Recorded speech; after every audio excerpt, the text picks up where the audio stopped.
Peggy 16.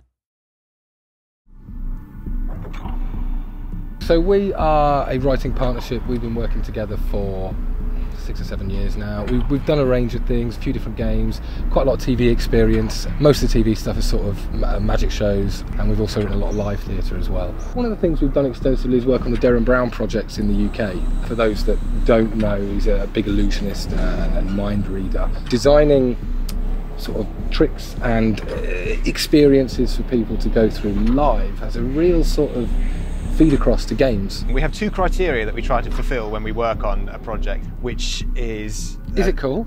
And does it make sense? Yeah. Normally we'd have to do a writing test before we get offered the job, but in this case we just had a Skype with the studio, and we were waiting for the bit where they said a few scenes and we'll get back to you and let you know if you've been successful. But what actually happened was they said, great, when can you start? And I think the actual phrase was, do you want to make a game with us? Yeah. Which is a bit of a double take.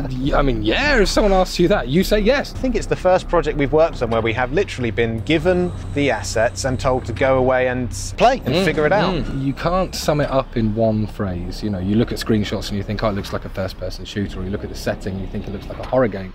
But I think that once you get under the surface and once you play it, you realise it stands alone as something I don't think you've seen before. You play a character called Coal Black. At the start of the game, you are clearly attempting to save someone.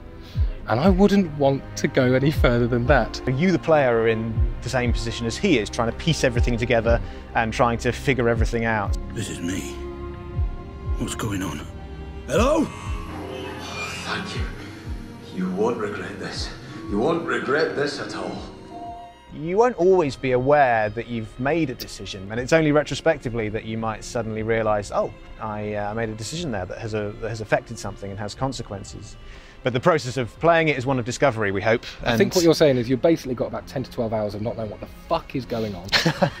And then about 5 minutes at the end where it all makes sense and everyone's high-fiving. What the fuck? Hello? That's it, Mr. Black. Relax. Breathe. You're back with us. If you look at the whole process, our whole process in Get Even, it's almost like there was a third writer on our team, and that was the sound designer, Olivier. He always had questions about the story. He had a real hunger to understand it because he had a real hunger to want the sound design to make sense in context of what the story was. What was great, there are certain scenes in Get Even where we managed to, and this was again from the sound designer Olivier's insistence, for some of the more emotional scenes, get all the actors who were involved into the sound booth together and just allow them to play off each other, which sounded so much more natural. And what was great in the room, you could really feel it in your chest, couldn't you? Yeah. I hope that's translated to the game. Hey honey, it's me. Pick up if you're there. Okay, well, bad news, I'm afraid. The caterers have cancelled on us, so they were double booked for the Saturday, so we're going to have to find someone else. It was never a goal of ours to set out and say, let's try and make people have an emotional response. There is a difficult addition to that, though. Yeah. When we say, does Get Even make sense? I think at first glance, you might not think it does, but you'll get to a certain point in the game and it will completely make sense. And I think that's the point, if there is an emotional response, that it will get you. Where were you? At work. You know that. Where's Grace? You weren't at work. I called you at work. I called you on your mobile. I even called Rose. When you understand what's actually going on in the game and you've been with these characters for so long and there are a few bombshells dropped, I think they'll be the moments that affect you as a human. We can't wait to see what people think of Get Even. We can't wait to play it.